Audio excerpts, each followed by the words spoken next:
रहने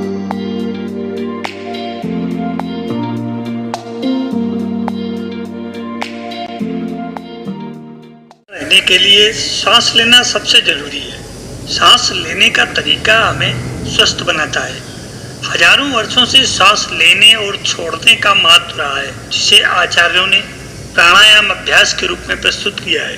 कई दिनों में जल्दी जल्दी नहीं, बल्कि गहरी और धीमी सांस लेने को सेहतमंद बताया गया है। गहरी सांसों से मस्तिष्क के साथ शरीर में ऑक्सीजन की सप्लाई अच्छी तरह से होती है। सभी नर्व्स शांत हो जाते हैं, मांसपेशियां रिलैक्स होती हैं, रक्त दबाव में कमी आती है, हृदय सामान्य रूप से काम करता है, फेफड़ों और हृदय में अच्छे ढंग से काम कर पाते हैं कि एंजाइटी एवं तनाव से संबंधित डिसऑर्डर भी दूर हो जाते हैं। ध्यान एकाग्रता में वृद्धि होती है।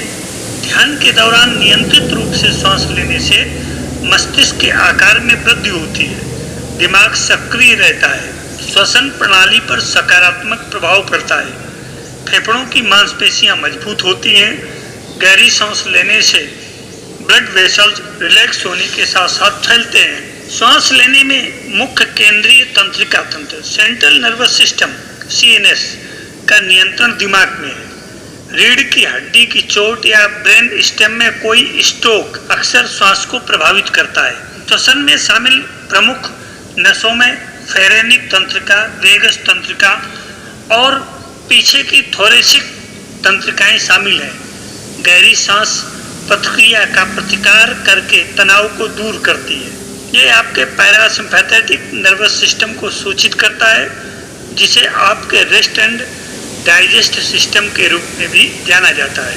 और सब कुछ संतुलन में वापस आने के लिए विश्राम को बढ़ावा देने में मदद करता है। आप अधिक ऑक्सीजन ग्रहण करते हैं, आपकी हृदय गति धीमी हो जाती है और आपका दिमाग धीमा होने लगता है। गहरी सांस लेने से रक्तचाप BP सामान्य हो सकता है। सिर दर्द और माइग्रेन से जुड़े हानिकारक लक्षणों को कम करने में मदद मिल सकती है। यहाँ तक कि आप अपनी मांसपेशियों में अकड़न महसूस करना शुरू करते हैं तो इसमें भी आपको काफी हद तक रिलैक्सेशन मिलता है। गहरी सांस लेने और अन्य सांस लेने की तकनीक ध्यान अभ्यास की आधारशिला है, विशेष रूप से जागरण आधारित अभ्यास। गहरी सांस लेना एक तरह से आंतरिक मेट्रोनोम के रूप में काम कर सकता है और पूरे दिन मन को शांत करने का ये कारगर तरीका है।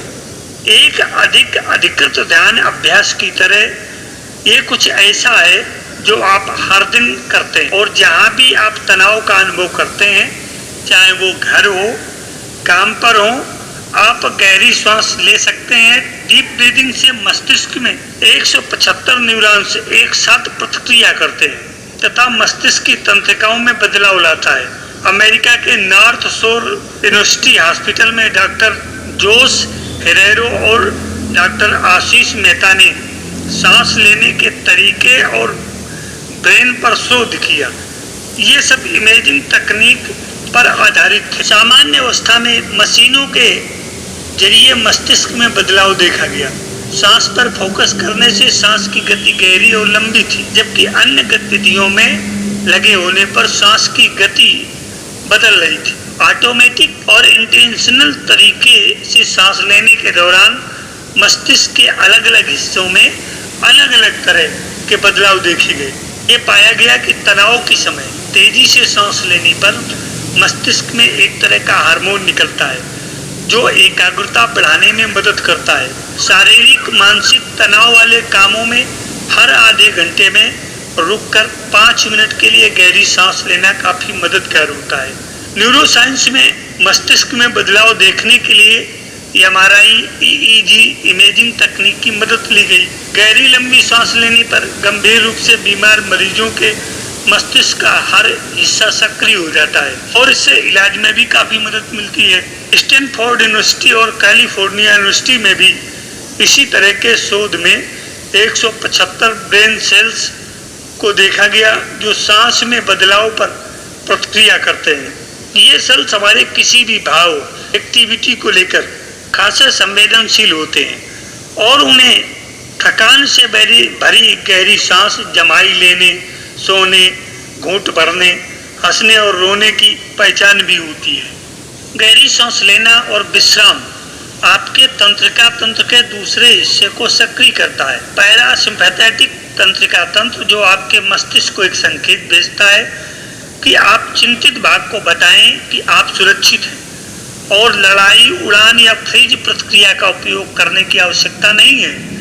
गहरी सांस लेने से सोचने वाले मस्तिष्क को अधिक ऑक्सीजन मिलती है। हालांकि मस्तिष्क पर सांस लेने के प्रभाव को काफी हद तक विज्ञान में नजरअंदाज किया गया है, फिर भी नए साक्ष्य प्रदर्शित करते हैं कि श्वसन की क्रिया, धारणा, भावना और अनुभूति पर एक ठोस लयबद्ध प्रभाव डालती है। मोटे तौर पर तंत्रिका दोलनों के प्रत्यक्ष मॉड्यूलन के माध्यम से ये आपके पैरासिम्पैथेटिक नर्वस सिस्टम को बुलाता है, जिसे आपके रेस्ट एंड डाइजेस्ट सिस्टम के रूप में भी जाना जाता है, और सब कुछ संतुलन में लौटने के लिए विश्राम को प्रोत्साहित करने में मदद करता है।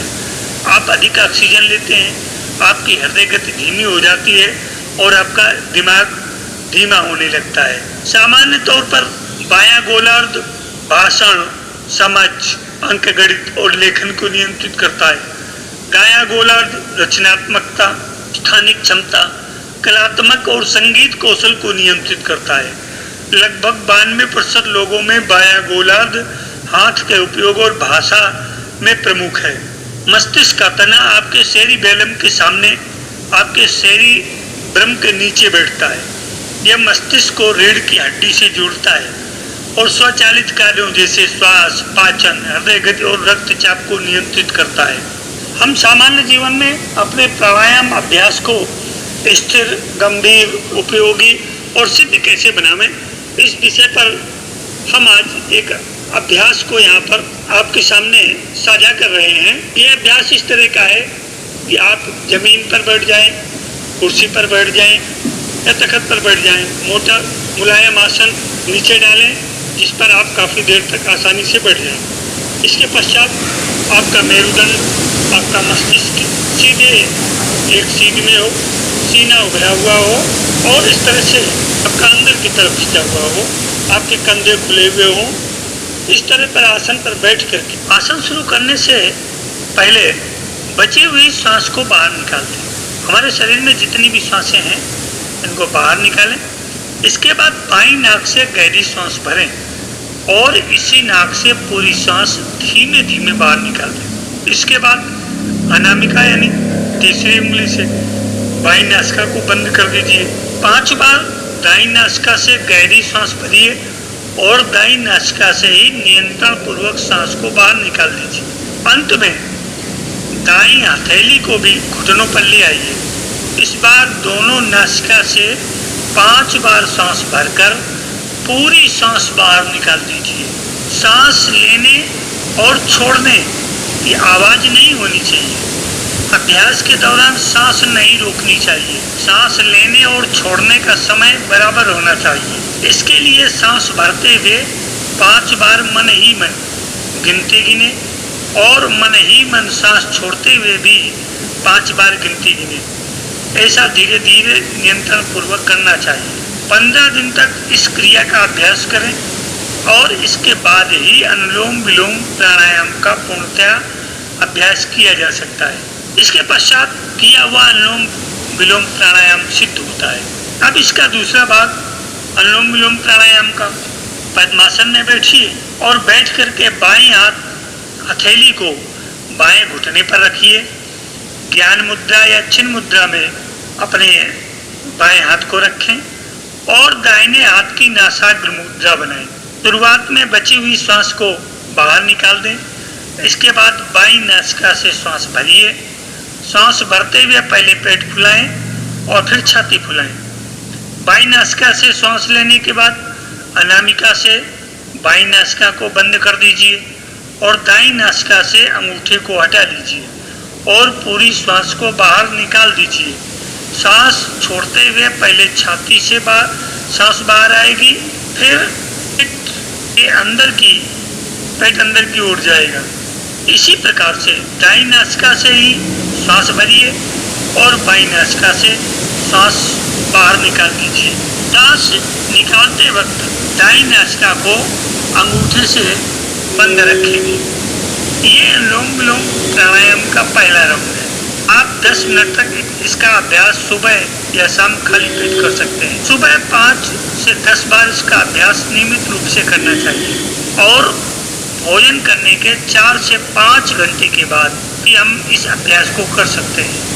अनुलोम विलोम प्राणायाम के अभ्यास से हम अतिरिक्त शुद्ध वायु भीतर लेते हैं और कार्बन डाइऑक्साइड यानी दूषित वायु को बाहर निकाल देते हैं। इससे रक्त की शुद्धि होती है और ये शुद्ध रक्त हमारी शरीर के सभी अंगों तक ब्लड वेसल्स के माध्यम से पहुंच जाता है और उन्हें पर्याप्त पोषण मिलता है तथा फेफड़ों की कार्य क्षमता बढ़ती है और प्राण शक्ति का स्तर बढ़ता है।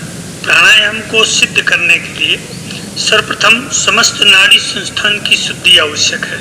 ये आवश्यक नाड़ी शोधन के लिए हठ योगी साधक को प्रतिदिन 16 बार पूरक ईड़ा नाड़ी द्वारा, इसके पश्चात कुंभक एवं रेचक पिंगला नाड़ी द्वारा त्रिविध प्राणायामों को करना आवश्यक होता है। इस क्रिया द्वारा नाड़ी शोधन के पश्चात ही साधक में मनोनिवृत्ति और उन्मनी भाव का प्रादुर्भाव होता है। पुनः पिंगला नाड़ी द्वारा पूरक, पुनः कुंभक और ईड़ा द्वारा रेचन। ये क्रिया हम लगातार 16 बार करेंगे। एक बार एक चक्र में ईड़ा द्वारा श्वास भरना, कुंभक करना और पिंगला द्वारा रेचन करना, पुनः पिंगला द्वारा पूरण करना, पुनः कुंभक और ईड़ा द्वारा रेचन करना। ये एक चक्र हुआ। इस तरह से प्रतिदिन 16 बार ये क्रिया करने से हमारा नाड़ी शोधन का कार्य संपन्न हो जाता है। दक्षिण नासागत सूर्यस्वर और वाम नासागत चंद्रस्वर प्राणायाम की क्रिया से शनै शनै संकुचित होकर दोनों नासा छिद्रों में समान रूप से प्राण प्रवाह होने लगता है। इस स्थिति में सुषुम्ना नाड़ी चेतन, प्रदीप्त एवं उद्बुद्ध हो जाती है तथा उसमें प्राण का प्रवेश एवं संचार होता है। यही हठ योग का वास्तविक प्राणायाम है। तो मेरे आध्यात्मिक प्रेमी जिज्ञासु मित्रों, ये प्राणायाम सिद्धि की बात आपके सामने रखी। आप इसको समझ करके अपने जीवन में इसका उपयोग करेंगे और इसका लाभ उठाएंगे। जीवन के साथ योग चैनल में आज इतना ही। इस अगले अंक में राजा नाचार का सप्रेम अभिवादन।